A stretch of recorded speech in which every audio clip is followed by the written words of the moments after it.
All right. Okay. Hey guys. Um, it's Bethany, and we're doing one more team call this month because I have a couple things I just wanted to share with you guys, and we have a special guest speaker tonight.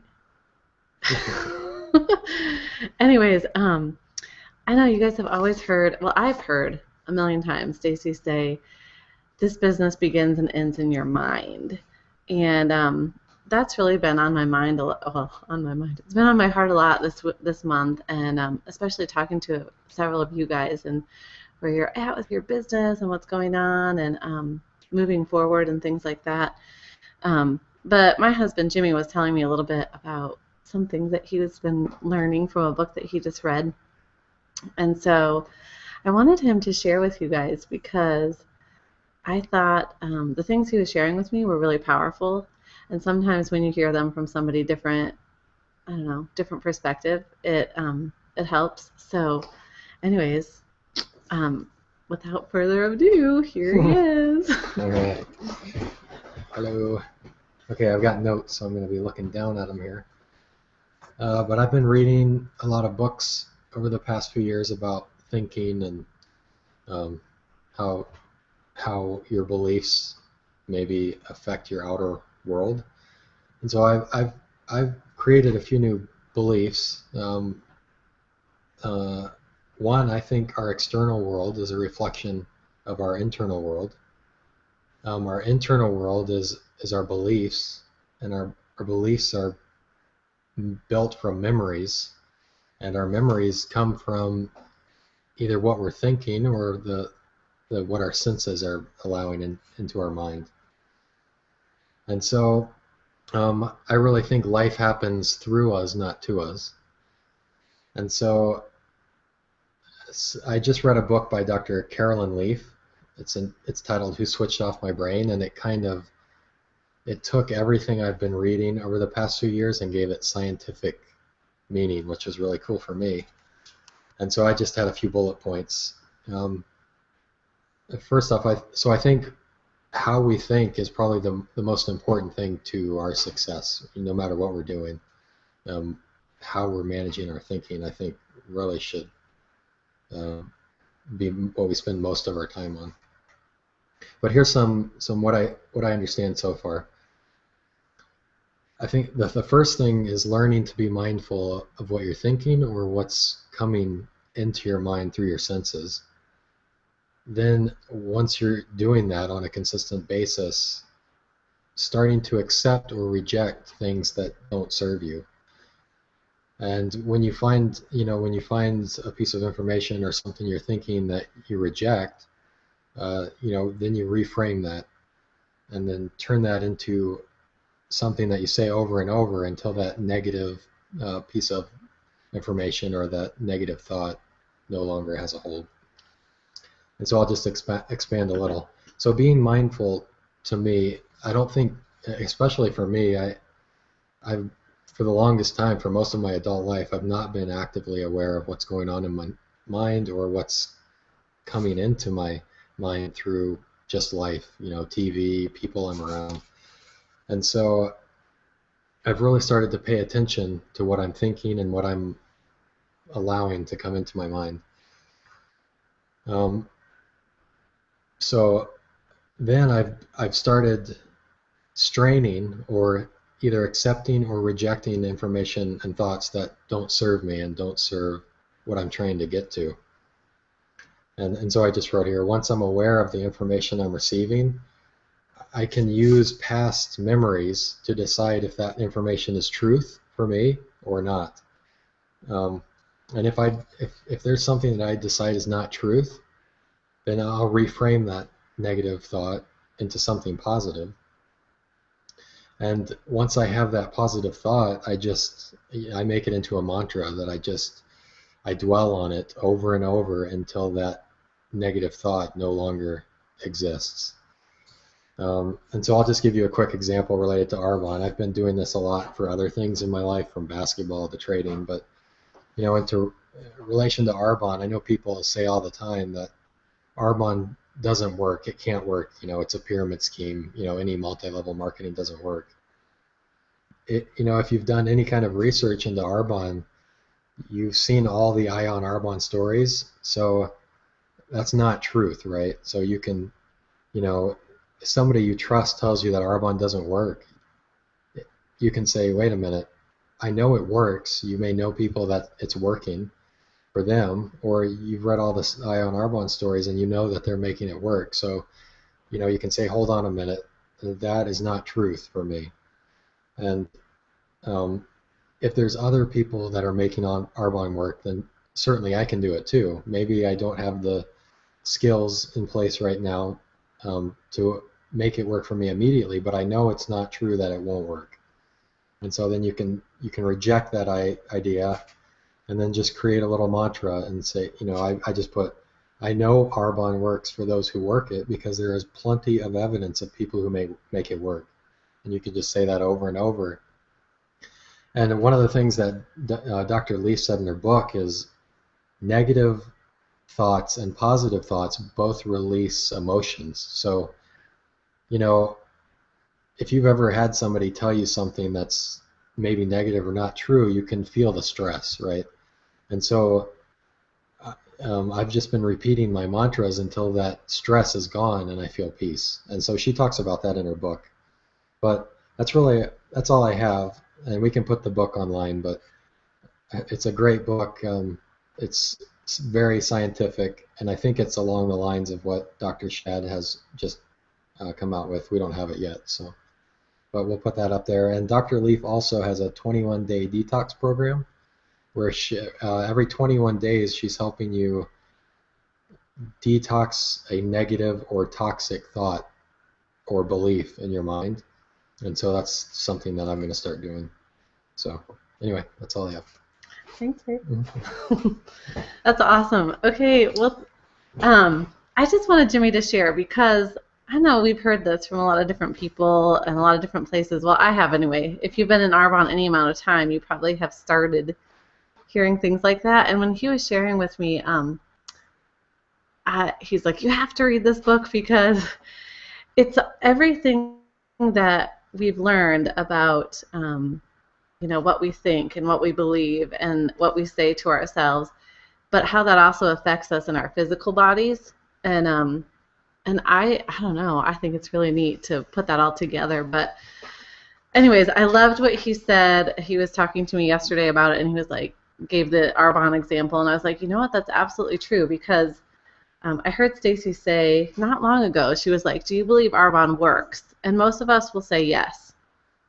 But then she asked, do you believe Arbonne will work for you? And like you are worthy of Arbonne, what it can give to you. And that's a whole different question. And that is where you have to dig into your mind and your beliefs. And I think that's what makes or breaks your business, really. Like your business begins and ends in your mind, right between your two ears, right inside of here. So anyway, I just wanted to share with you guys really quick. There's a few things that I wanted to share over the years, and I've read several books, heard lots of speakers, and just along those lines, so I wanted to give you guys a few different quotes and things that I've learned. And I think this is such a huge thing right now because we can get our parties booked and we can read our script and all this kind of stuff, but what really what really makes or breaks our business is our heart, what's inside of here. And this business is heart to heart and it's belly to belly. And if your mind is telling you stuff that's not true, the things that are going to come out of your mouth and your heart are not going to attract what you want into your business. So this is like kind of a sciencey call, but anyway, I hope you guys are getting something good out of it. So, okay. So, of course, I wanted to share something from Dr. Shad Helmstetter, who I love. I love him. And we just ordered his new book. So that's coming to me. I ordered 3 copies, actually, so you guys can check them out if you want.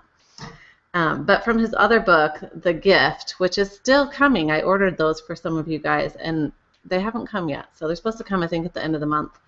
But anyways, he has a whole chapter on self-talk, and I know we've talked a lot about that and stuff like that, but there was 3 quick tips that he gave in there, and I just pulled out the 3 words because I wanted to give those to you, and they went right along with what Jimmy talked about. so much of mindfulness. Number one is monitoring your call, or monitoring everything that comes in, which is basically being mindful. Number two is editing. You take it in, and Jimmy said if it doesn't serve you, replace it. So figure out, take it in and say, is this serving me?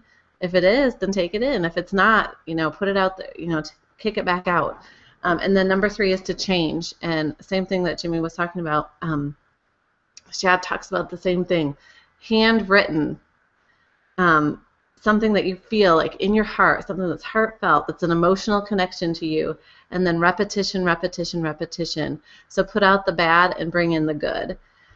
Okay, and then Keith Kochner, some of you guys may have heard of him. He's in Tulsa, and he does some excellent mentoring workshops that Stacy's been to a lot of times. But they're awesome. But I've heard him speak before, and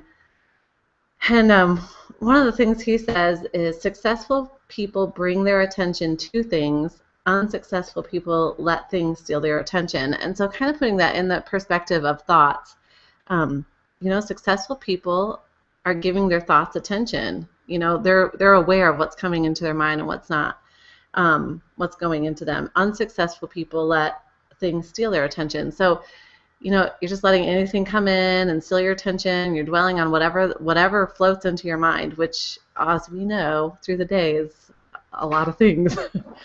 Anyways, and Stacy talks about what he says, imagine that thought's like a little butterfly, and as soon as it flutters in, before it even lands, figure out if that's something that's serving you, and if it's not, shoo it away and replace it with something that does serve you. So. And then from another book that Jimmy's read and he's passed on to me and I've started reading, it's called Outwitting the Devil by Napoleon Hill. And Napoleon Hill's written, oh gosh, what's the other book that's really popular? I can't think of it. Oh, shoot. Think and Grow Rich. Okay, sorry. Think and Grow Rich. But he wrote Outwitting the Devil back in 1938, but it wasn't published till just recently. It was kind of like a hidden manuscript. I think he was nervous to put it out. Can't remember the whole story, but anyway, in that book, he talks about drifting, and which is just another way of talking about being mindful and drifting. So here's the quote. He says, "Drifting is the most common cause of failure in every area of life." So when you just let things come in and you go as like Keith says, unsuccessful people let things steal their attention. Like you're just kind of going with whatever's going and not really giving things your full attention and, asking if they're serving you or not. Then it says drifting is the most common cause of failure in every area of life. So I think that's powerful. There was one other quote that I wanted to read from that book. It's an interesting book. I don't know exactly. I don't want to get into all the details of it, but basically he interviews the devil, and he's like asking all these questions like, why are some people successful and why are others not, and all this kind of stuff. But the devil in that book says, I cannot control you, meaning Napoleon Hill, because you have discovered your own mind and you have taken charge of it. And so that's the whole idea of that book. Like if you take charge of your mind and the thoughts that come into it, that's powerful. So, and that'll change your life. And then there's another book that Melanie gave to some of us when she had her area manager, vice president reception. She gave us each a book, and it was called Imagine Big. And there's a quote in there I wanted to read too, because I've been reading that book, and it says, "You have to see your future from on the inside first. When you sit back and let things happen to you, nothing will happen for you. It takes creating that mental image, that vision, so that you can see what you are striving for."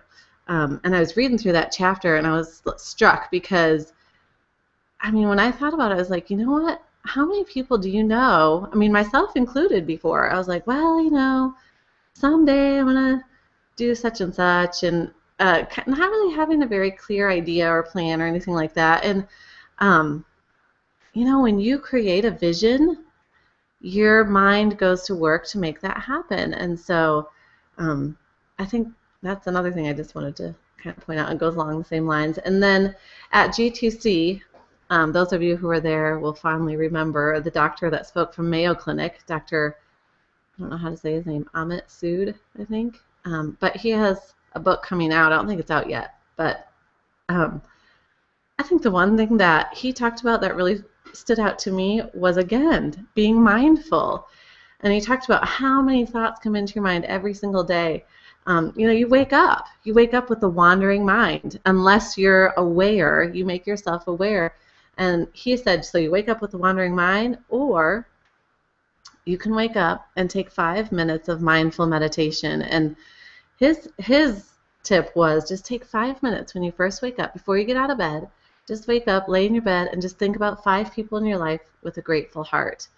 And having a grateful heart, that's where it all starts anyway. So anyway, and then I wanted to finish with, of course, one of my favorite books. The Bible says, take every thought captive. And whether you're of faith or not, I think that's powerful. Take every single thought captive and make it obedient. So, that's, again, being mindful. If something comes in and it's not serving you, kick it out. And then, of course, there's another verse that says, think on these things, and it gives a whole list. Whatever's honorable, whatever's true, whatever's noble, pure, right, lovely, excellent. Think on those things. And so that's a good gauge. If something comes in and it's not, excellent or praiseworthy or serving you or true, then kick it out. So I just wanted to conclude tonight with a call to action. Whether you're brand new or you've been in for a while, or you're relaunching your business, because I know some of you guys are at that point right now. You kind of came to a standstill, so we're starting over. I just wanted to ask you guys to sit down and write out your 21 reasons again. If you already wrote them out, get them out and read them over again. Have those written down. Why are you doing this business? All 21 reasons. Write out 21, even if they seem silly, like, I want to be able to get my kids snow boots and rain boots. I heard somebody say that, but that's true. Whatever it is. So write out all 21 reasons. And then I would just ask you to really search your heart. And affirmations are great, but I want you guys to search out and handwrite what you hold in your heart for your business. And I've said it before and I'll say it again, but that is exactly what was the key to the change in my business. And that was 9 months into my business, September, when I wrote those things down, and I had started in January. And I hope it doesn't take you guys 9 months. I hope and pray. I hope you do it now and you're not 9 months in. But wherever you're at, 21 reasons. Search your heart. Write out what's in your heart for your business. Write down what moves you, because that will become your why. And your why will guide the how and the what. So there's all kinds of practical things. And we have, we can read the script and we can practice it, and you need to do those things. Those are the skills that you can practice and you can do. But the things that are in your heart, the things that you're emotionally connected to that move you, that's what's going to keep you going in your business, and that's what's going to attract people to your business, because they'll know that they'll see and they'll hear and they'll know that you're a real person. And it's not just a nice little fun thing to sell a few products. It's real, and it's something that's in your heart. So that's all I have for you guys tonight. We were quick, but I just wanted to share with you, this has been on my heart the last week, and I've talked to a few of you, so I wanted to put it out there for everybody. And I love you guys.